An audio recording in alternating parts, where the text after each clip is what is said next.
Uganda has lost nearly 70% of its wetland cover in the last 2 decades. The loss, one of the highest on the continent, has had an adverse effect on the seasonal weather patterns of Uganda and killed ecological features for important environmental protection. Today, on the World Wetlands Day, we shine a spotlight on a global problem with serious national ramifications. Tonight on The Spot, we probe the loss of wetlands and its effect on Uganda's climate.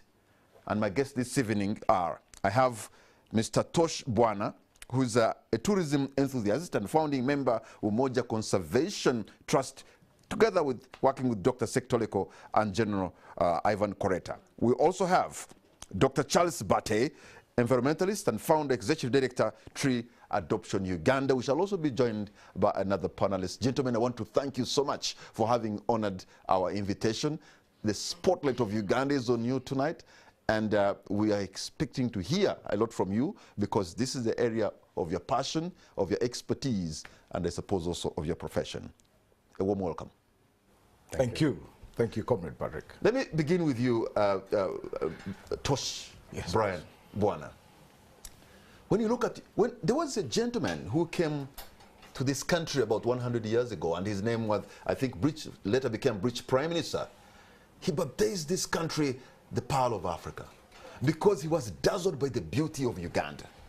If it were to happen that that man was to come today, considering the kind of environmental degradation we have done, what would he call us? For lack of a better word, insane. Crazy. Insane. Kabisa, kabisa. You get foreigners coming to Uganda, giving us the best laws to protect our power, you know, and then we, 6 years after independence, destroy ourselves using the law. I just came back from Ginger, and you can't imagine. These guys have land titles of the Nile into the water. Wait a minute. Yes. How does that become a land title? A water title, I suppose? Thank you very much. You know. Wait a minute. Somebody has acquired a land title over the Nile. For a long stretch from the source of the Nile. And they call them their land. And they say that they've gotten the titles genuinely. And I want to applaud government. Someone told me that they are doing away with the district land boards. I think that's one of the best decisions government has done for us. I don't know how we got there in the first place. So what are we saying? World Wetland Day, fantastic day. I wish we could have World Wetland Day every day. With our theme, it's time to restore wetlands. I think for Uganda, and for everybody watching me out there, if only we knew the value, the economic value of our wetlands, it would be upon every single Ugandan river you are to play your small role and, one, protect these wetlands, but two, harness these wetlands. As Umoja Conservation, our call is simple. Let's make conservation profitable. Uganda's GDP is 52% nature-based. How on earth our government can't invest monies to protect its source of income is what I don't understand. Let me come to you, because you're involved into restoration of Uganda's tree cover. Definitely. And I'm told about towards independence, almost the tree cover was almost half of Uganda's land mass. But today it has dwindled so much. We as a people seem to be in a self-destructive mode, that we are finishing ourselves. What we are doing is ecologically suicidal for our own existence. Unless we adapt, we could die. What scares you most as you go around planting trees? What have you seen? And what hope can you give us? Thank you very much, Patrick. I think one of the most scary realizations is that people know what to do. People actually know what should be done, but they do not do what they should do. People in all sectors, individuals, Tosh has just been talking about people who are owning land in waterlands. They have titles, they're reclaiming these wetlands, constructing structures for business, etc. They know they're destroying the wetlands, people who are burning charcoal in northern Uganda. They know they are cutting down trees. They shouldn't, or they should do it more sustainably, and they're not doing that. Governments, they have policies, laws in place for over decades that have been there, and Tosh has told us. Do they enforce these policies? Do they enforce these laws? No. But also what scares me the most, again, in keeping with people knowing what should be done and not doing it, is looking at the bottom line. For any state or government, the bottom line is in the budget. The budget tells you where the priority is. In the medieval times, I was talking to a friend of mine and said, in the medieval times, so in the 18th and 19th century, states and governments put a lot of money in their war budget because it made sense. War was the most pressing need. War was the biggest threat to their existence. Today, climate change, wetland degradation, environmental degradation, these are the biggest threats. It's our existential threat. It's our existential threat, and it should be reflected in our budgets. let me bring in here Joanita Babiria. You are an environmental activist, Joanita. Thank you so much for having honored our invitation. A warm welcome to you. Thank you so much, and happy to be here. I understand you're so passionate about the environment. You're so passionate about the Pearl of Africa, but this country that we call home, that we love so much, is facing an existential threat. I've been telling this gentleman that we have put a rope around ourselves, and we, the people, are in a self-destructive mode. What we're doing to our nature is suicidal. What would you say? I agree. If you look at what is happening right now from across the country, when we talk about the global context, first of all, we see wildfires, we see disaster, we see drought, we see flooding. But also when you bring it to the Ugandan context, we see the same thing. And this has been happening over and over again. And some of these impacts are actually irreversible. But there is a lot that we can do as human beings, because one of the we are the biggest, we do the most human activities that are causing the climate crisis right now, and we are the same people that are supposed actually to act on it. So when you look at all the threats that are happening, when you look at all the different crises happening in different regions, happening in different districts, but also when you bring it to the context of the vulnerable groups of people, climate change affects people differently. When you look at people in the rural communities that are depending on the environment on a daily basis for their livelihood, when you look at people that, for example, depending on the wetlands as well, we see that climate change disproportionately is affecting people differently, and the threats are felt differently as well. So as we are also thinking about human activities and what we can do, or climate action, we are bringing into context the vulnerabilities of different people and seeing how we can actually tap into what they can do or what they're doing already at the local level, or which solutions they're already bringing on board to make it even bigger, to scale it, and see that as climate change really happens and their livelihoods are really affected, what else can we do with them together, tapping into the local knowledge they have right now to fight the impacts of climate change right now? You know, Tosh, if I can come back to you, Tosh, all of you are talking about livelihoods. Yeah. He mentioned about the lorries of charcoal that are coming to Kampala on a daily basis. But let's face it, Ugandans do not have an alternative for energy to cook their meals. I can imagine people who had supper tonight, or dinner, or lunch. Probably 99% of Ugandans have had lunch today. That lunch must have been either been prepared or cooked using charcoal or wood. And yet, that is not a sustainable way. And I do not see any alternative that you can give Ugandans if you can't get them off charcoal. For every person who's going to leave and have food, it means a tree today was cut down. And I wonder how many have restored or planted trees. But can you imagine that for us to be able to eat, and yes, we should eat because we need to survive, trees will be cut. And that's the mode in which we are in. Surprisingly, I just came back from Ginger, like I told you. I decided to celebrate my new year by traveling to every part of this country that is critical for our survival. And there are people who have food, but don't have fuel to cook it. Can you imagine? And then when people have food, but they have no wood, no firewood to cook it. Can you imagine? And then you go up, Nimule, northern Uganda. In Karamoja. In Karamoja. People don't have food completely. All because the climatic seasons have been interfered with. You're correctly using the right word. We're on a highway to self-destruction. In part of my life in Tanzania, I happen to have been very close to the late Dr. John Pombe Magufuli, may he so rest in peace. He gave me a saying and said, ukijua tatizo, if you know the problem, umelitatua nusu. Your half is solved. That's my understanding of Swahili. Very correct. I got it right. Very correct. Okay. So we all know that we must eat to survive.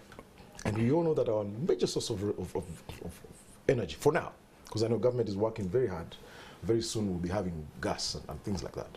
And I want to give credit to my friend, the PS, the new PS of energy, who are together in Dar es Salaam. She's doing a fantastic job. But until then, our only remedy is growing, not planting, growing trees.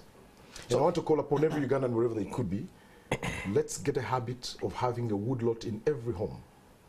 A woodlot of high-value fruit trees. Trees that give you shade, give you fruit, give you firewood, and give you income. Top on that list is bamboo.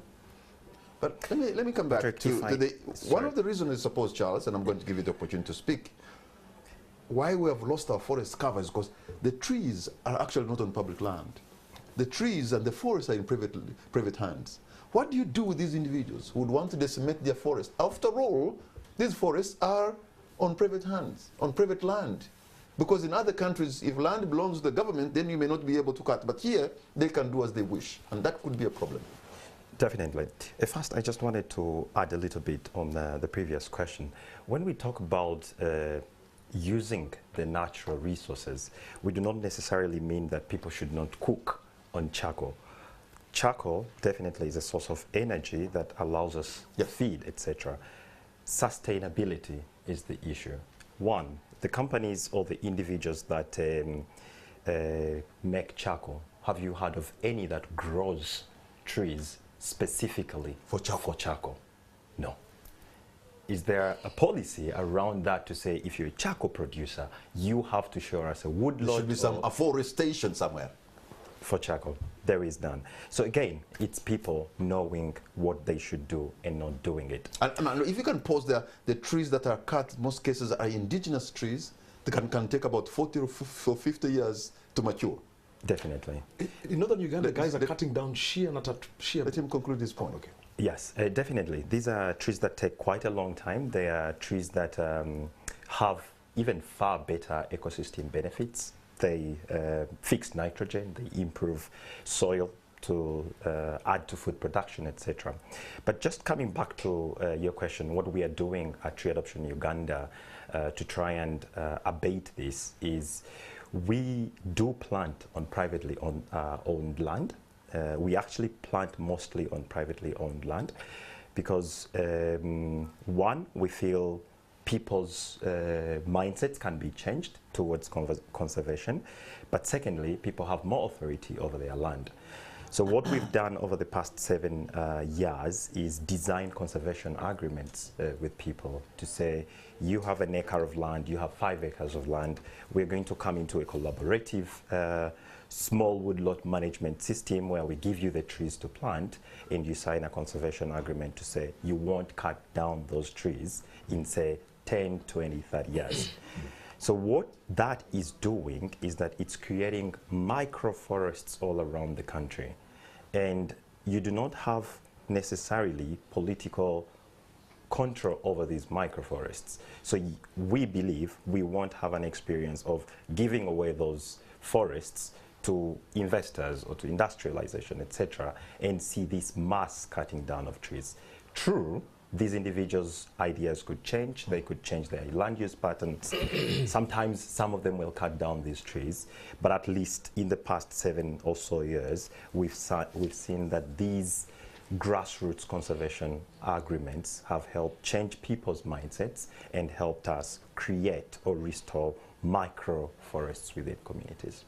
Joanita, where you come from in Toro, to be specific, in Kenjejo, I have seen a river disappear in my lifetime. And by the way, this is a river would come from a primary school, we go and take a dip and learn to swim in our own native way. Today, our children may not be able to swim in the same river because River Joka is no more. For the people of Mbarara who depend on River Ruizi to give them water, Mbarara is expanding as a city. Ruizi has become a trickle. And I wonder where Mbarara is going to get water in the next couple of years. Either they go to Kagera or go to Lake Mburo, but they are cooked.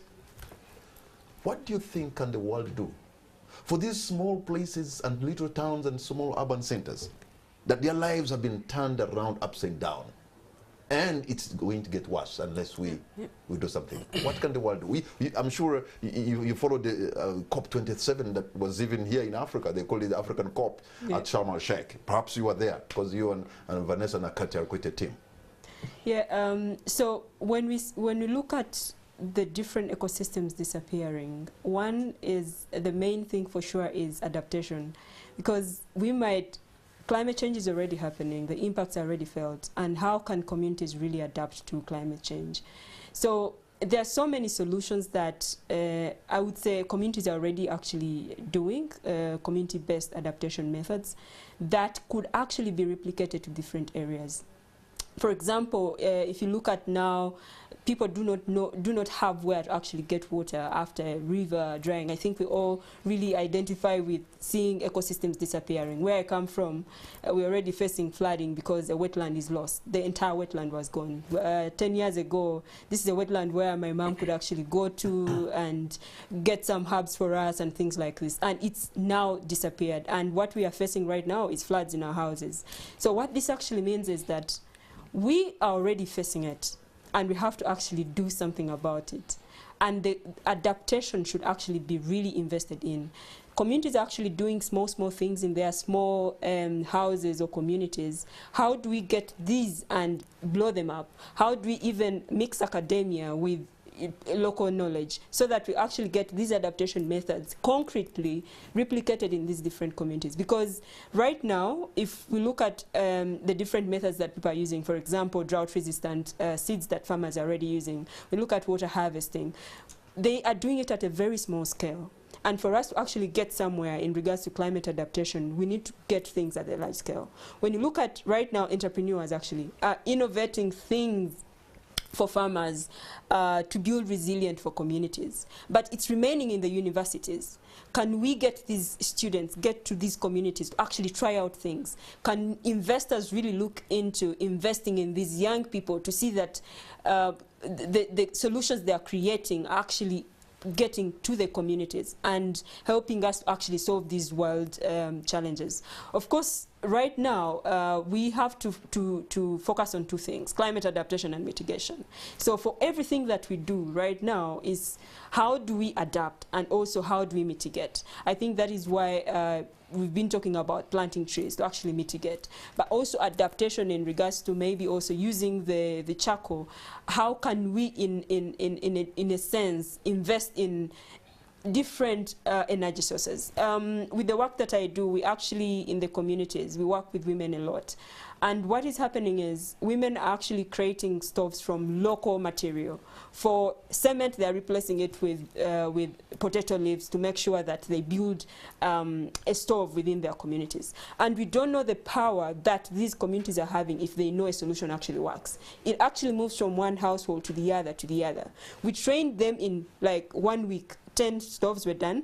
When we went back 2 weeks, 50 stoves were done. So this could actually give you the energy to actually go and invest a lot more in these communities. But as young people or as youth-led organizations, we are having our hands onto it. But how can we even get policies that actually bring this into play? How can we get climate finances into investing in these kinds of solutions? So if we don't actually think about investing in solutions that work for a country that is already facing effects of climate change firsthand and communities already facing it firsthand, then I think we are still sleeping, yet we are not supposed to be sleeping at this time. Both of you, Tosh and Charles, are involved into tree planting, right?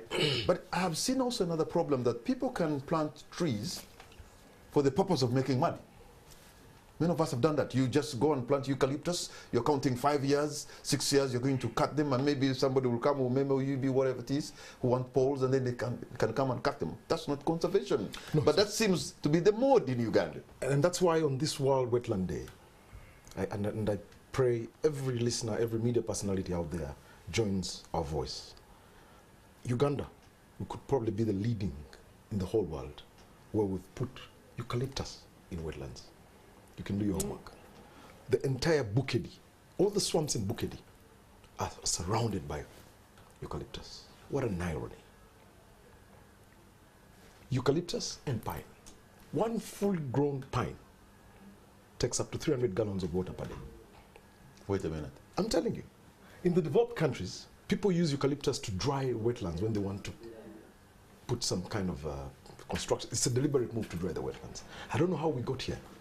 So on this very particular day, my call upon every single local government leader, wherever you are, if you could do me a favor tomorrow morning and cut down all that eucalyptus and replace it with indigenous trees. Trees that have a revenue. You're talking about planting trees for money. When you plant high-value fruit trees, there's a huge economy around them. I'll give you 2 examples. Bamboo industry in the world is almost double the coffee sector. Are you aware? It's a $60 billion industry. If we focused all our energies and budgeting and told all our parliamentarians to focus 2023-2024 budget on establishing community nurseries for bamboo. Tosh, you want Ugandans to go bamboo? Absolutely. On everybody's mind, You're so every time convinced you about wake up. bamboo? Absolutely. And I'm going to do my best, and I request you to join the... It's a revolution, my brother, and you know that. Bamboo is the wonder gold. The entire... I'll just give you one example. The entire oil and gas that we're crazy about is worth what? $5 billion? $25 billion maybe? 25. Or 50 in the next 25 years? Next 25 years. But we can easily make $25 billion annually through the bamboo economy. And I know he'll talk more about that, but I can tell you, there's nothing that we're doing in plastic that can be made out of bamboo. Nothing. It's not there. So let me Clothes, clothes, fabrics. We just had the World Cup. All the clothes that you saw were out of bamboo. Why? A deliberate move by FIFA was done because of the impact or effect of the pesticides on cotton. These are deliberate, smart moves that we could take. We don't have to wait for the world. Bamboo in Uganda, unfortunately, we have about 1,500 species, 1,490 species of bamboo.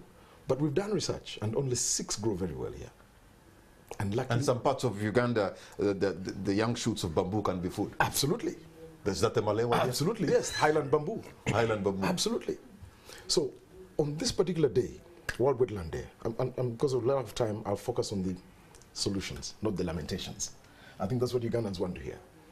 1, can we have laws for this parliament that dictate, I wish, for every home to have a bamboo woodlot? 2, if Ugandans would say that the next campaign, we're simply going to elect parliamentarians who have established forests of either bamboo or high-value fruit trees. It chills me to see that to date, we have an offer of over 497,000 tons of jackfruit in the Middle East. And we're not fulfilling that. And we claim we're poor.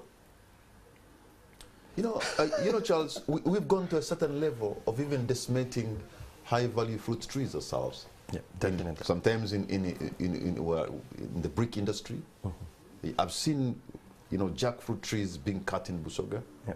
And a shea butter takes 100 years to grow. In northern Uganda being cut. Sad. What have you witnessed, and what worries you? So first of all, I want to react to the initial question you had. And we can't really have a one-size-fits-all solution.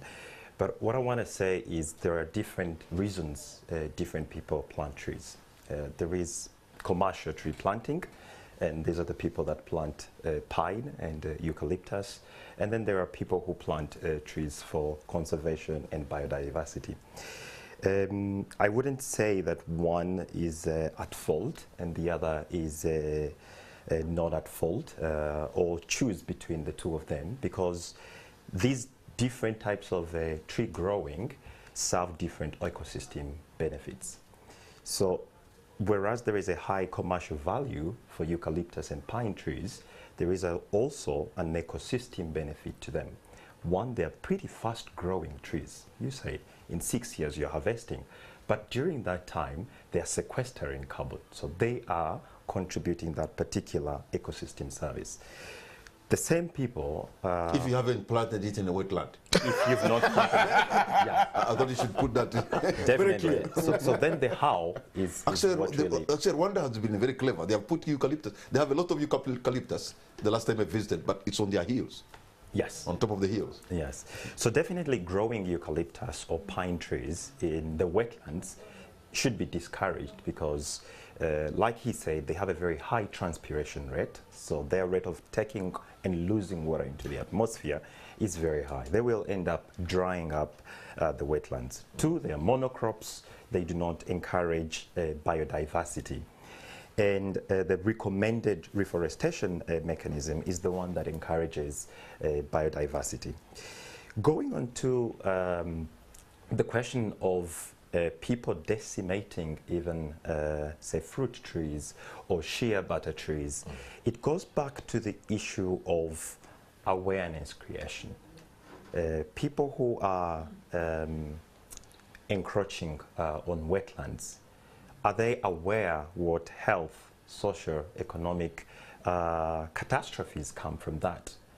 We are on the World Wetland Day, and we've not really talked about the benefits of these wetlands. Correct. One, they're such an important source of food. You were swimming in the river in Wetland. Yes. I grew up in Kamocha.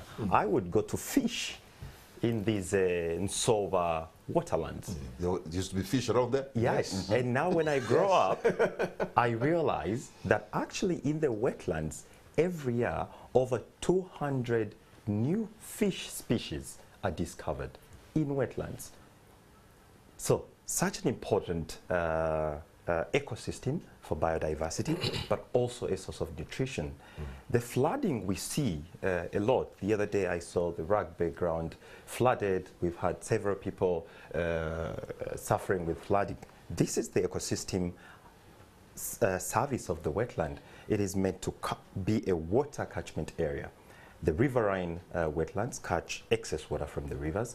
The lacustrine wetlands catch excess water from the lakes to ensure that plains do not flood, or people who are living close to them do not experience this flooding. And then they also serve as a filter system for the water. We always talk about clean water, access to clean water. This is the ecosystem service provided. Because I'm told wetlands. Actually that in Gaba area of Lake Victoria, because that filtering is gone, there's no more wetland, the water that is runs off from Kampala and other areas just goes straight into the area of Gaba. No wonder National Water and Sewerage Corporation, we are using much more money to clean the water that they can give us. And because that all was almost becoming impossible, now they have gone far to a place called Katosi to be able to get water. You know why? Because on the boundaries, on the shores of Gaba, the water is dirty, it's filthy, it has a lot of algae. If you look at it, it even has a stench. Why? Because all the filth of Kampala goes into Lake Victoria without any natural filtration. That is what it should be going through. Papyrus is near extinct in Kampala. Yeah. Are you aware? But if you remember 20, 30 years back, just here, Luzira, you would see the cleaning of water into Lake Victoria. By the time it gets to the end, it's clean. You can even drink it. But go see what's happening. Now, back to his point. I just want to say to all the listeners and all the viewers, guys, God forgives all the time. Man sometimes can't forgive. Nature does not forget and will never forgive. Let's always remember that. Nature can easily strike back. Anytime. It will strike back. And it never forgets. And it's non-forgiving. What am I saying? It's every person's responsibility, all leaders, to ensure that we do not touch natural forests. I think we have lost enough. That's one. And I'm happy. I saw some friends of mine, the Ministry of Tourism, are trying to take up. We've been moving from district to district, trying to use the district councils to adopt laws of having these forest areas protected areas. We're coming to Buiko anytime. We were in Kuwe to make Bugoma Forest a protected area, to gazette it. just from Jinja today, we're planning with the Jinja City government and the Jinja District local government. Our plan is to make the Nile River area, the riparian buffer of the Nile, a conservation area, a protected area. We want these laws to be put in place now. We can't afford to lose any more natural trees. But are you aware that a few industries we have in Jinja are actually channeling their affluent right into Lake Victoria, into the River Nile? Absolutely. We just are you aware about that? We're aware about that, and just 2 weeks ago, together with Dr. Victoria Sech-Toleko and the entire local leadership of the Busoga, I mean the DNROs, the LC5 chairpersons, the RDCs, we all had a meeting at the Source of Nile Hotel. We agreed that we will not point fingers, because we all know what they're doing. The industrialists are known. but we have decided to make it a deliberate effort, and I want to thank the Kingdom of Busoga through their Prime Minister, Honorable Othman. We have agreed to establish what we call the Nile Conservation Campaign. It's going to be happening from the 3rd to the 8th of April. It's an Easter getaway, where we have the Nile Investment Conference. We want to show people, 11 countries along the Nile, the investment opportunities that we have. That's 1. 2, we're going to clean up that Nile. And 3, we're going to have a Nyekundire kind of approach for people to actually get away from degrading the riverbanks and establish the high-value fruit tree campaign. Okay. So yes. Let me come to you, Juanita. Uganda is such a blessed country. For some of us who have had an opportunity to travel many parts of the world, really, you can appreciate that God had blessed us in one of the best parts of the world, in this country called Uganda. But unfortunately, we seem not to understand. Lake Victoria alone, if it's well used and well utilized and well planned for, we could get a lot of money that can power the economy. I'm told the Egyptians make about $4 billion out of the Nile. Yet for us, we have different sections of the Nile that can do different things. So the leaders of our country, Juanita, let me put it like this. The leaders of our country, do you think they don't care or they don't get it? I think Tough one, eh? that's a tough one, to be honest. I wouldn't say they don't care, because They don't get it. they could actually be getting it. Because when you look at the policies that we have as a country, it really speaks to the need to do something. And who is making this is the government, right? So it means they care, the leaders really care. But I think there's a gap that we are all not actually understanding better. And this is the gap of implementation of these policies. Because for all the things that we have, if you look at National Environmental Act, you look at the wetlands policies, all of these things that we've signed up to as a country, we are the first ones to actually sign to some of these agreements, which is really nice. Because the first thing is to sign, and the other is actually to implement. So for me, I would think that in as much as Uganda is a very beautiful country, Pearl of Africa, the leaders that we have are actually creating or making very nice policies and plans and laws. But I think there's a gap of implementation, and the gap actually happens because communities are not involved in the entire policy-making processes. Because we bring all these policies and put them there, we are not even sure if these departments are actually agreeing to it. When you look at the departments, for example, in the Ministry of Water and Environment that has, for example, different departments like Wetland Department, when you look at KCCAL, they're actually also working on, conserving the wetlands and all that they follow, for example, the Building Control Acts, the Physical Development Plans, all of these are actually there. But why are these ministries actually, or departments working in silos? It is from getting to working together as different departments to actually aim at one thing, than having all these policies thrown around, looking really nice to us as citizens, and then at the end of the day, we do not know even where to go to hold people accountable. We need to have a central place where we know that for this policy we are going to follow up with the ministry, and that's it. And so KCCA will come and also, just come to the same central position. But if we keep on working in silos as departments, as ministries, as CSOs, when they see CSOs, they also just want to run out of the rooms.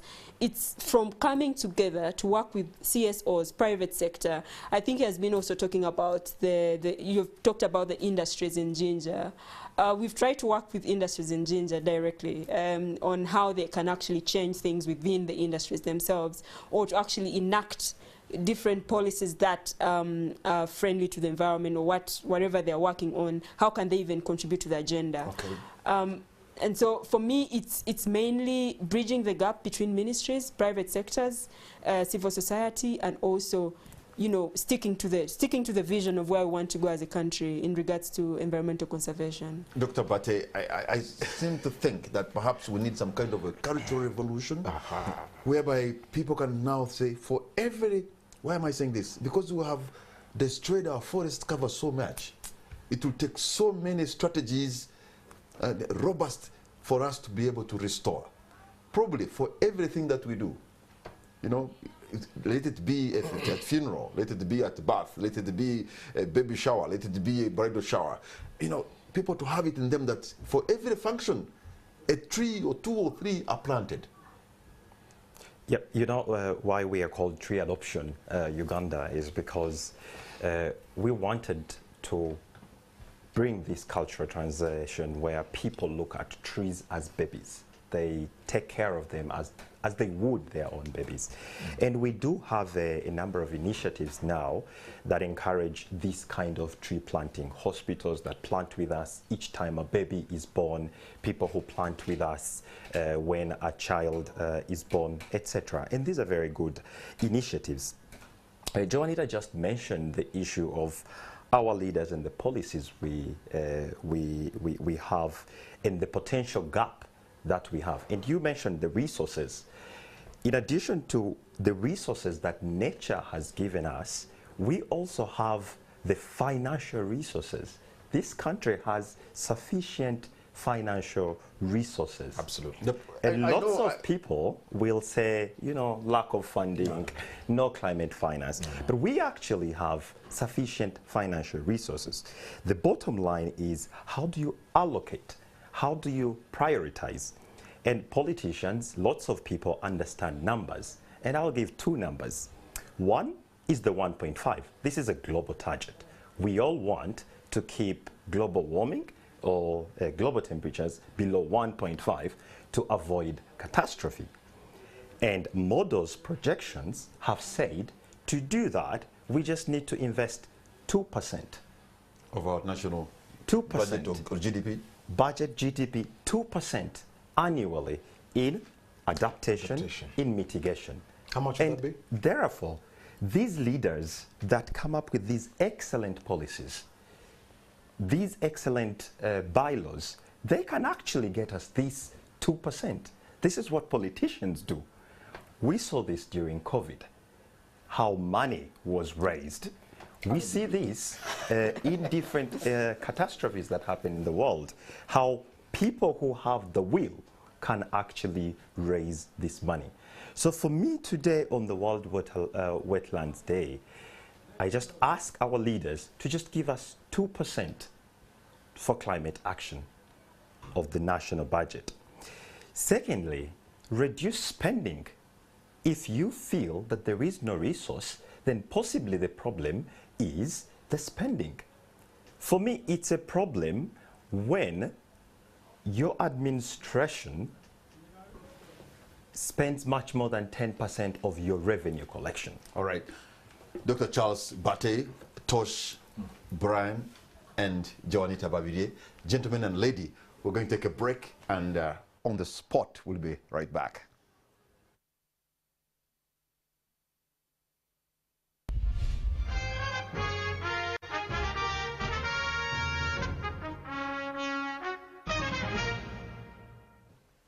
Welcome back. You're watching On the Spot. My name is Patrick Kamara. My guests tonight are Dr. Charles Bate, Tosh Brand, Bwana, and Joanita Babide. We're discussing environmental conservation.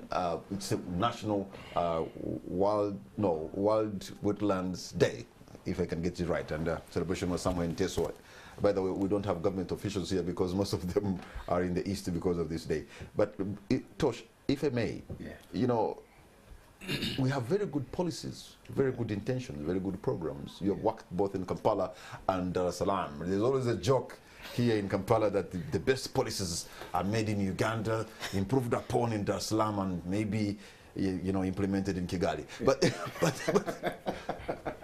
But really, why have we failed to turn very good policies and programs, actually even Joanna talked about them, to make them work for us? I think our leaders like you talked about earlier, awareness, sensitization. It's critical for us to orient our leaders and make them see that we cannot live without the environment. The environment can live without us, but we cannot live without it. So I think it's going to be critical for us to orient, educate, inform, sensitize our leaders, and at all levels. I'll tell you, we talk about policies. Are you aware that we have, from national level, all the way to the grassroots, we have district environment committees, we have sub-county environment committees, county environment committees, up to village environment committees. Have you ever seen one in action? Have you ever seen one? Have you ever attended any meeting? But that's within our law. That's how critical our four leaders saw it vital then, even before we destroyed it. I said, given its importance to us, they chose to create teams to protect this environment. So it is important for our leaders, wherever they are, to really get time and read some of these laws. In fact, it should be mandatory for every leader to look at the Environment Act. Look at, for example, our Local Government Act. Brilliant act. If you ask any local government if they're given a single budget for environment conservation, you'll be shocked if there's any. But these are guys who are 100%, because if you talk about urban areas, that's local government. Talk about the real local governments. So for me, to our leaders, and especially the central government, and I call upon you, Your Excellency, the same drive that took you to the bush in 1981. If this environment destruction does not scare you, sir, there's a problem. So I will call upon you with the mighty UPDF to take upon this. Unfortunately, we cannot do what you promised or what you requested earlier, that at every funeral and every birthday. Why? You only have 2 planting seasons in Uganda. If you plant the trees or grow the trees during the dry season, the survival rate will be next to none. So we only have 2 seasons. So if we could take the mighty UPDF, and I would want you to take the environment as a national security threat. In times of peace, like now. Like now. These guys are getting salaries every day. Instead of sleeping. Yes. Can we now focus the UPDF on tree growing? That's my plea. As we celebrate World Wetland Day, I'm surprised, by the way. But if we wish, we would focus the entire UPDF, all the commands, to say, first, we're going to establish community nurseries at every barracks. If that could be a directive from His Excellency, I'll be extremely delighted. Second, every commander, wherever you are, you should have your own forest, so that you become a real People's Defense Force. And then 3 is come in real time and help us set up in a guerrilla approach. Yeah, the way he did it successfully. Let's now come and grow trees, especially trees that are... Joanita, I think one of our problems, really, why we're destroying our environment, is because of the nature of our livelihoods. So you have to give people an alternative. I know you've talked about sustainability, but is that all?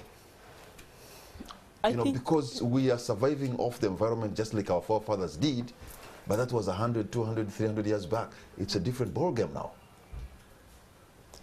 If you look at where you've stopped and how our forefathers were treating the environment, I think they're actually treating it different than we are actually right now. Because I think when you look at before, they would actually protect some of the trees. They would protect the indigenous trees because they knew they would get herbs from them. They knew if you take away this kind, for example, type of fish, this would happen. So what they used to do is bringing a bit of myths to actually protect things. I've been to a community where they told me the hailstorms were because someone died a long time ago, and this is what the forefathers were saying. But I think it was mainly to actually instill discipline in what we do. But right now, if we look at the generation then and the present generation, first of all, we see the population is increasing in every part of this country, and we are also saying by 2050, 50% of the population will be urban, right? Where are all these people going? They'll actually just take out all the wetlands that we have right now. They'll take down all the forests that we have right now. But what could actually happen is people knowing. I like it when he said people actually know, but when you know, then what? I think when you know, then you should take action. So what we normally do is, climate education is very, very important. And every community in this country has a school, right? how about we actually get this education into the schools? Because thanks to the government, we have all these schools in these communities. How do we bring the curriculum into these schools on climate? Because it's an urgent issue, for sure. You know, Charles, growing up in rural Kenjojo, in Toro, in my father's compound, I would be able to stand there. I would be People would come early morning, maybe we were milking cows, and the sun is coming up, and then the sun sheds on Mount Rwenzori, which is quite a distance away, but because it's a big mountain, we can see it from where we are. And then my father would be pointing to his friends and look at the snow, you know, the snow cap. You could see them. I would never understand why he would always be telling his friend, oh, today we can see the snow. But 30, 40 years later, you can't see that snow from that very point. And now I can understand why he was so excited to see snow. You know, like you're almost like in the city of Tehran. You're looking at the snow on the equator, and it is permanent, and it is there on a very good day. Now that's gone. Many things have disappeared in our environment, and sometimes we do not realize. And I think by the time we get to know that we really, really have lost so much, probably it will be too late. And like Toshi says, nature will strike. And when it strikes so badly. Today I was having a conversation with the district chairman for Ntoroko. Ntoroko is a district on the border with the DRC, bordering Lake Albert. Almost an entire sub-county has been submerged by floods. Water. For a long time, schools and churches and whatever, people have shifted and have migrated. Why? Because Lake Albert has decided to strike back with a lot of vengeance. What do we do? Good question. Yeah, definitely. Very good question. One, when you talk about viewing the snow on mountains, yes, and you cannot see it, this is one of the effects of global warming, because the Earth's temperature now is much higher than it was before. We are seeing not only Mountain Rwenzori melting, but also snow caps in the Atlantic, in the Arctic melting. And when this melting happens, it comes down to increase the water level in the rivers, in the lakes. And that's why people that you're talking about in Toroko may end up experiencing these floods. And like Tosh said, when climate or when nature reacts or responds to how much humanity has tortured it, it is unforgiving. So unfortunately, I have to say that we are going to continue seeing these catastrophes in the foreseeable future. It does not mean that we should give up into despair, because we have the policies, we have the science, we have the evidence that actually the same human activity that has caused this close to cataclysmic existential threat that we are experiencing, that same human ingenuity, human innovation, human will to act can take us from the precipice of disaster back to a more sustainable, livable world. Tosh, Brian Bwana, I'm optimistic that maybe the ingenuity of man will help reverse the effects of climatic change. Because I hear now the science of carbon capture. I was in the northern city of Haifa in Israel. I could see how the Israelis are using drip irrigation, and the desert is turning green. I'm hopeful that as we advance with technology, perhaps we shall reach that point where even some of these things can be solved. Correct. There's some evidence that these things can be done. Absolutely. But first of all, just to give you some quiet insight, it's a sad story for Rwenzori Mountain. Rwenzori Mountain has lost close to 96% of its snow cover. 90 plus. So it's a very sad reality. What does that mean? In the next 20 years, my grandchildren will not be able to see the snow-capped Rwenzori. It's a sad reality in Tanzania as well. The mighty Kilimanjaro mountain. Have you trekked it? I've seen it. I've not trekked it. All right. I'm told it's easier to trek than Rwenzori. Absolutely. Rwenzori probably could be the most difficult in Africa, but again, the most rewarding. I trekked it last year for the 60 Million Trees Initiative, 60 million trees for Uganda at 60, and every Ugandan out there please grow one tree. We're 45 million of us. If each of us grows one tree, one fruit tree, that's 45 million trees. So the 60 million trees for Uganda at 60 is doable. But back to the point. On this World Wetland Day, I call upon every government official who's listening in or tuning in right now. Let's prioritize conservation budgeting. Let's take the conservation gist to the districts. The Bible is very clear. Incline to thy word. Incline to thy word. Engraft yourselves in my nature. Protect it, for it will feed your children and grandchildren. It's not by accident that the pontiff came out with a campaign. You've heard of Laudato Si? It's not by accident. That's probably one of the leaders who has the best and smartest brains who are advising. So I wanted to take this serious, and on this World Environment Day, World Wetlands Day, my hope is that if government of Uganda can invest in the tissue culture technology of creating seedlings, that for me would be a prayer that will see us transform from poverty. Tissue culture for bamboo, for jackfruit, for guavas. There's certain trees that are almost extinct. You remember mpafu? Yes. The black pelum. You remember there's this fruit we used to eat in school, brown, it's like a berry. Mpafu and jambula. Jambula. Our children have not seen jambula. When's the last time you saw jambula? Oh, there's a lot of jambula where you come from. Where you come from? Now in Kampala here, it's gone. So what are we saying? Government should invest in technology. Technology to help us create the necessary numbers for protecting our wetlands.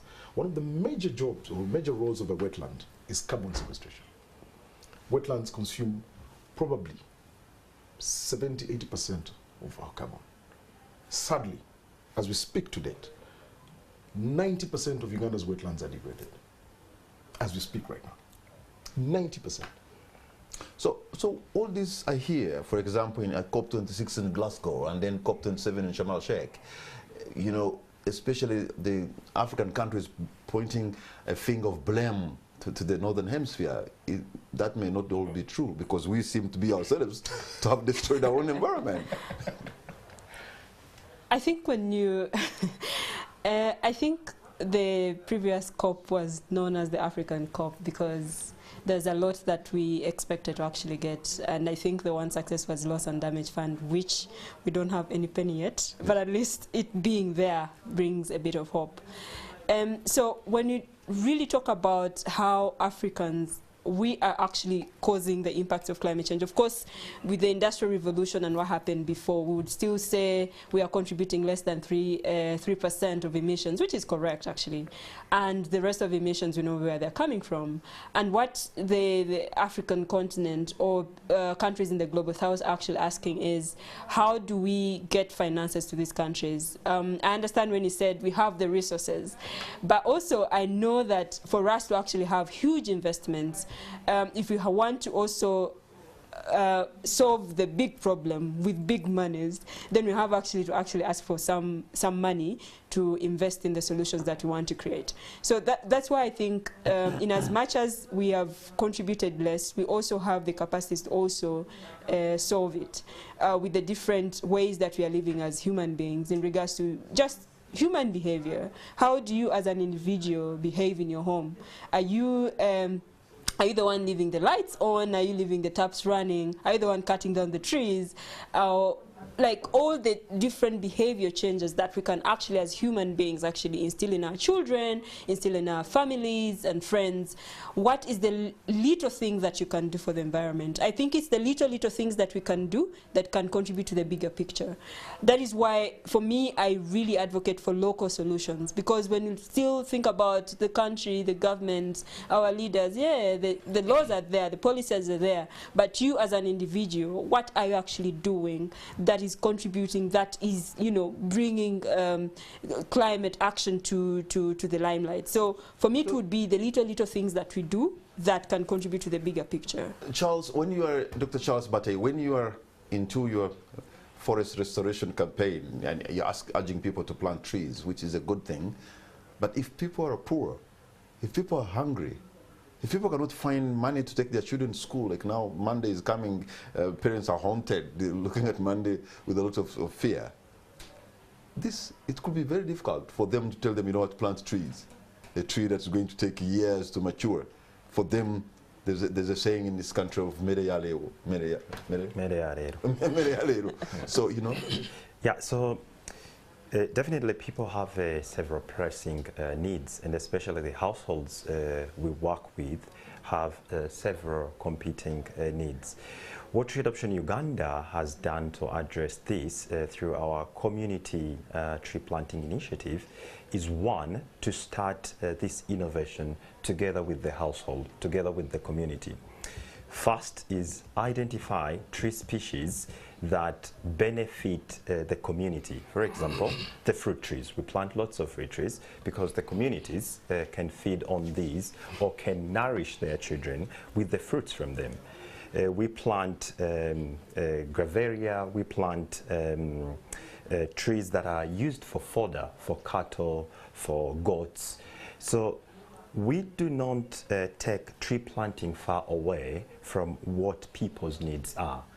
We look at species that can also be used to benefit other household needs. And then secondly is we do not do full blast tree planting. So when we reach out to Tosh's family, we are very intent on knowing how much land does Tosh have. We cannot ask Tosh to put all that land to just tree growing. We understand that Tosh needs to use some of that land for food production. Okay, so let me hold it there, and I'm going to be hitting hard here because somebody is listening and watching from Kasese. In fact, my sister is sending a very tough question to you, all of you, and said, Grace is saying, what needs to be done is reduce too much vocabulary so that people down here can understand what exactly it is to conserve the environment. And Grace adds, we have people thinking they are doing good in village swamps, cultivating everywhere, not knowing what is ahead after they have dried down. And now she's coming for you directly. Those guys only know the theory part and talking too much in workshops, and nothing is done on the ground. Tosh, what do you tell Grace? Grace, I can't tell thank you Grace for being so blunt. I hope our listeners, and especially our local leaders, are listening in to you. Grace, I think we've done enough talking, but it's me and you, Grace, and it begins with you. What have you done as Grace? And I don't mean you, Grace and Patson, but every Ugandan. What have you done? So, correct. It's time for us to get our hands dirty. I agree. But what would you want, Grace? Do you want us to translate environment conservation or the act into various languages? No problem. But as far as I'm concerned, I don't think there's any Ugandan who does not understand English that's above 18. At least UPE has done a good job on that. So what we're saying is simple. Grow a tree. Grow a tree for no reason. Grow a tree for finances. They're saying that the best time for having planted a tree was 20 years ago, and the next best time is now. Yes. Yeah. And also just to put it in a layman's language for Grace, what we mean by conservation, we mean that use the resources that are available to you, that are given to you by nature, in a way that does not compromise or prevent your children and their grandchildren from continuing to benefit from those resources. So if your activities, you can see they are leading to the drying up of this river, and you know my children will not swim in this river, then you should be aware that you're doing much more than you should, and you should reduce. So we are building these hydroelectricity dams on the River Nile, and I'm sure the river system is dependent on the hydrology. If the forest cover is depleted, the water levels will go down, and with time the dams will go dry. Sure. Absolutely. So it is incumbent upon government that is building the dams and all other countries along the River Nile to be able to restore the forest cover and keep it. Because if it is gone, then even the water is reduced. And if the water is reduced, then the power is not there. And that could be disastrous. And when you talk about this, I think it's time for us probably to change or improve the law and make some of these entities that do not sustainably utilize our natural resources pay a hefty price. I don't see why my friend Dr. Siva Mugisha does not have 10 or 15% of his budget for tree planting, for example. I don't see why, because his entire natural resource is water. His resource is raw material. You see? I don't see why, for example, beverage companies like Uganda breweries, Nile Brewery, all these beverage companies, Coca-Cola, should be told to have 35% of their budget for conservation, for wetland protection. I mean, these are things we need to really discuss seriously. Mm-hmm. You look at some of these guys and they do their PR campaigns, they do tree planting for show, for photo moments. You know, so I think we need to have a serious debate. My friends in Uganda Manufacturers Association, I think we need to wake up. It's not by accident that SDG 13 talks about responsible production and consumption. It's not by accident. And this is not by accident that they talk about SDG 17, scaling partnerships. By the way, it's not an accident that 14 of the 17 SDGs are directly linked with environment conservation. So I think for me, it's about taking deliberate efforts as Ugandans, as responsible people, from all levels. You know, Joanita, when you look at Uganda and the episodes we've gone through of environmental catastrophes, you wonder how many warnings are we going to see for us to take action. We do the landslides. The other day, the Mbale floods, people perished. In Kasese, River Nyamwamba hits every May, June. River Nyamwamba will religiously. and we now know it, that's going to hit. And so are other numerous rivers. And you wonder how many people must die before somebody responsible will wake up and do what is required of them. I think I would ask the same question. I know. because this is what we are asking ourselves every other day as we wake up to do the work that we do. Because the work that we do is disseminating information, sensitizing communities, engaging government. Young people brought to the roundtable with the commissioners to actually say, please include young people in all this decision making and all that, and the activities that you're doing. But I'm not sure what is exactly failing us to actually act, because we have felt it. But I think there's a bit of a gap in who is actually experiencing the impacts directly. If you sit in your living room in a posh area, you might not actually experience this from year to year. You'll just watch TV and that's it. I think I'd stopped watching TV since 2016 because I could get compassion fatigue on this. The flood is here and I'm doing work every other day. So I'm wondering to myself, what else haven't I done? And what more can I do? Because it's sad to see all this happening. But for me, it's mainly us looking into, or someone was telling me last time that if you don't have the humanity or you're not kind enough, you can't think about the environment. And this is what I see. When you look at people that are living in different areas to other people that are living in rural communities, for us that interact with them every day, you actually want to do it every other day to see that you actually do something. But if you are in your living room and nothing is happening, your children are somewhere else in another country, and if a catastrophe actually hits, you can actually move your family to another country. You have to actually have the heart of thinking, what can I do for those that cannot actually afford a livelihood that I'm living right now? Who cannot afford the standard of living? So for me, it's mainly now bringing into the vulnerability of groups of people. So if we are enacting or putting these policies into place, the laws into place. All these policies are talking about actually the vulnerabilities of people. They're talking about how women are vulnerable. They're talking about how people living with disability are vulnerable. They're talking about the indigenous people. But these are not actually included in the processes. These are not actually given a budget to actually work on something that they can do to be safe in regards to this. We worked in Kasese when River Nyamwamba just flooded, and we found the women that were moved to another camp because of the flooding. And for us, it was really sad to see, because one, they were not given solutions on how can we self-sustain ourselves, and also knowing why did the flooding really happen. Instead of moving them and just putting them somewhere to be safe, can we actually take the education on why has this actually happened? Okay, Joanita, Tosh, and Charles, gentlemen and lady, we're going to take a break. When we come back, I'll try as much as possible to look to get your views, your comments, your questions to the panelists so that they can be able to respond to you on the spot. We'll be right back.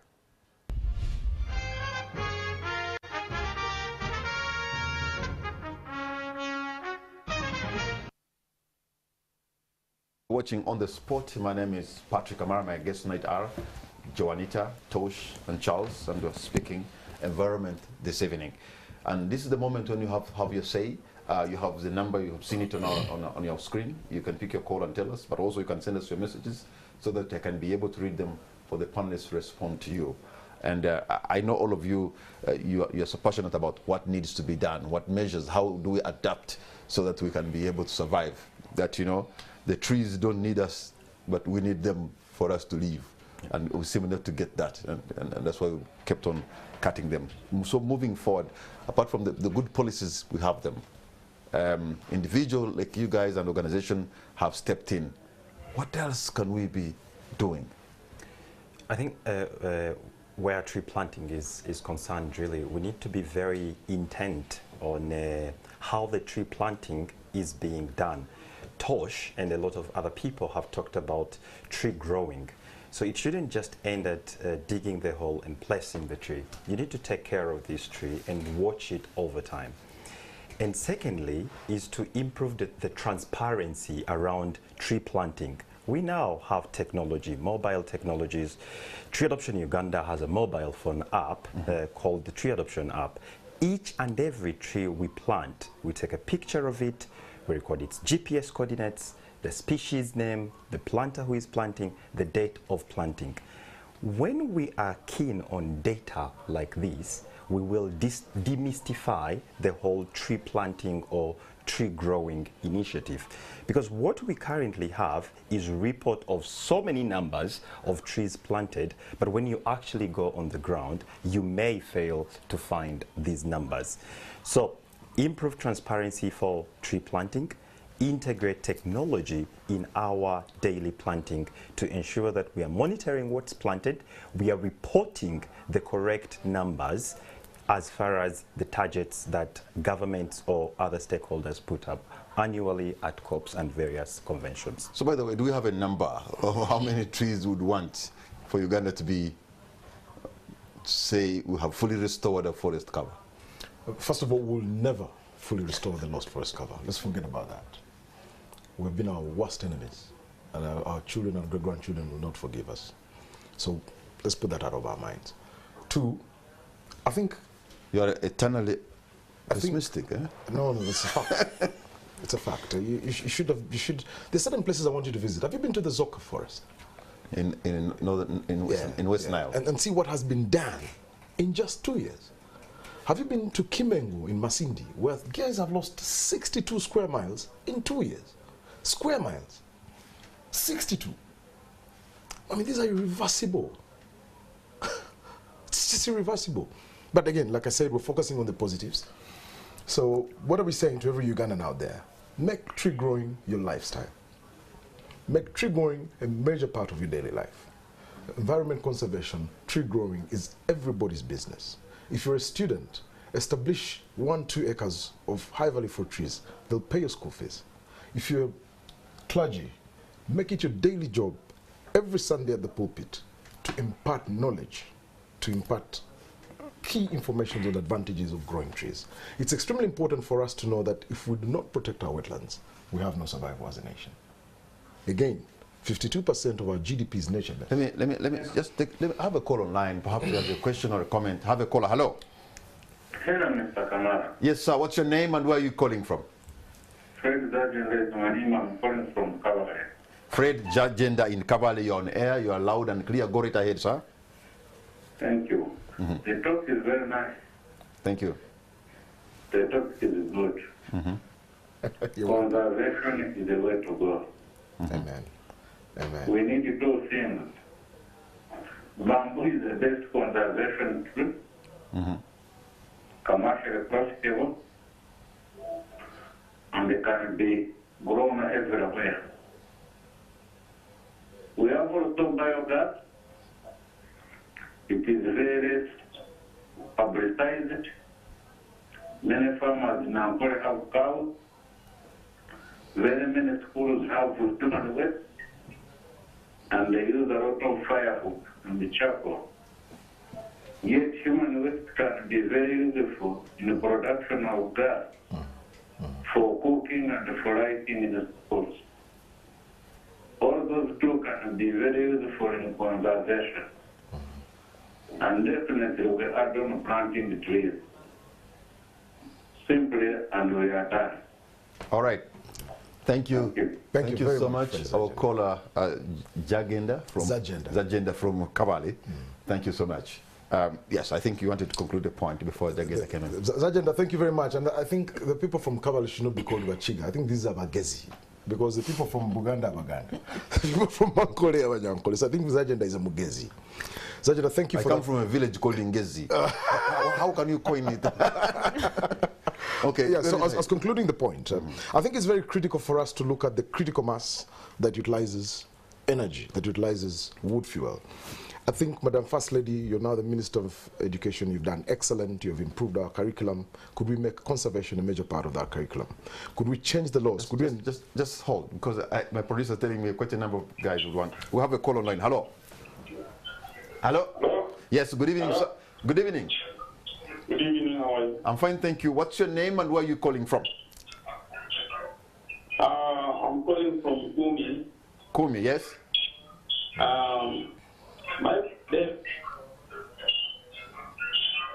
The problem of environment is caused by charcoal burning. Charcoal burning. Charcoal burning is a major problem because, especially in Kumi here, we do not have any more forest cover. People have cut down all the trees for burning charcoal. Sorry. So there is a need to stop charcoal burning.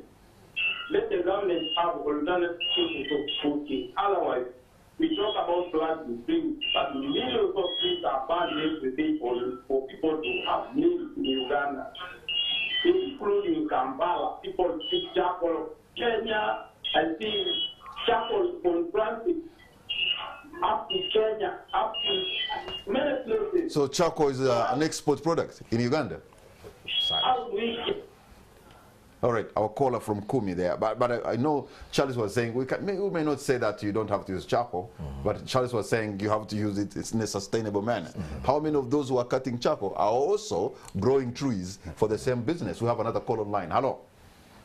Yes, please. Good evening, sir. What's your name and where are you calling from? Good evening. You are speaking to Abaga Johnson now. Where are you calling from? From Arua. From Arua. Very good. Yes, please. You're on air, sir. Go right ahead. Yes. The issue here is government have been saying issues about their bills which have been passed in Parliament about boberas up to now.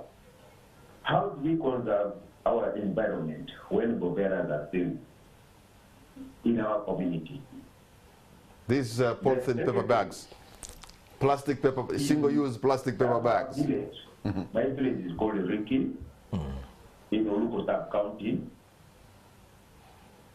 Right now, if you come around, you will not find any tree. Look. Yes, that's very sad. Yes. There is no tree which can find. That's why we are getting this dry season in our place, in Arua. Thank you very much. And your story is not just only Arua. Your Arua story is a Ugandan story almost. Yeah. But just for information, Comrade Aloy, I think let's be factual. The polythene bag aspect is not a major problem as you think. The total research done is that Kavera is about 6% of the plastic pollution. We have a bigger problem of the real plastic bottles. So don't you worry about that. The Kavera can be sorted. And again, the sorting is in the solution of planting or growing trees. Bamboo is an excellent Let me just take two more callers, and you guys will be making... I have a call online. Hello. Hello. Yes, good evening. Good evening, sir. What's your name? Where are you calling from? Yes, my name is Fruta. I'm calling from Entebbe. From Entebbe? Yeah. All right, go right ahead and be very precise and concise. I think the biggest challenge that we have is the destruction of wetlands and the environment in general is like in implementation of laws, because the law enforcement bodies, some for connive, and some of them are the very people who go on to destroy the forest. And you also look at the wetlands, where you find light going and all this. So some people are protected by some law enforcement officers. I think we just need to get together so that we can end the vice of the destruction of forest, the forest, and then the wetland cover, so that we can save our environment. Thank you. Thank you very much. I'll call it there in Entebbe. I understand we have one or two more. I don't know whether I can be able to take those very quickly, and then we can. Okay, I suppose we can close the lines right now, and then I'm coming back to the studio so that the gentleman and the lady in here can give their concluding remarks. Let me begin with you, Joanita. Your parting shot. Yep. I think just from the comments and the speakers, for me it would be, how can you as an individual vote with your cash? We are the ones voting the industries into producing what they're producing. If we actually say we are boycotting this particular product because of this and this and this, then we shall see that they'll stop producing, because there's demand and supply. So there's demand, so they'll supply. So if the government is not actually sticking to the plan of the policies that they are creating, how can we as individuals actually push these guys out of business? The second thing is, as an individual in your household, do something. It will start from there moving forward. And also on this World Wetlands Day, I would actually invite everybody to conserve the wetland they have in their backyard or wherever it is. Can we make sure that we bring out voices as communities to stop this? Because for everything that we've done as organizations, as individuals, if you're just one person, you're not going to push these people away. You're going to look at it go, and there's nothing you can actually do. But as communities, how do we have a collective action to actually protect our wetlands with all that we have? All right, thank you so much. Tosh, your parting shot. My parting shots, I'll start by thanking the callers. Thank you for taking your valuable time and listening in, and more importantly, contributing to this very, very, very critical subject on the World Wetland Day. And just a clarification for my friend Aloy from Arua. I have been a very close advisor to the late President Magufuli. I have seen him give out a deadline of 6 months to ban plastics, kavera, in Tanzania, and it worked. In fact, it turned out to be an opportunity for investors. We have seen the same in Kigali. So the issue of plastic, it can easily be replaced by bamboo. Bamboo has an excellent packaging content. That's one. Two, it's critical as we celebrate World Wetland Day. Your Excellency, you've been giving directives to people to leave wetlands. The other day you sent one to all the RDCs. My worry, my little worry, is we have not given our people alternatives as we get them out of these wetlands. So my humble plea to you is, let's work together. Let's create alternatives, sustainable alternatives for our people as we evict them out of wetlands. All right. Thank you so much. By the way, your name is Bwana. Are you related to Victor? Yes, I am, sir. We are revolutionaries, and now ours is an environmental revolution. So this is Victor Bwana Jr.? Yes, sir. Okay. Thank you, sir. Good to see you. Charles. Well, action, like Joanita has mentioned, begins with the individual. Be conscious enough to know that you need to conserve your own environment. You live in an urban area, in an apartment, you do not know where to plant a tree, reach out to us. Adopt one of our trees. We will plant this tree for you.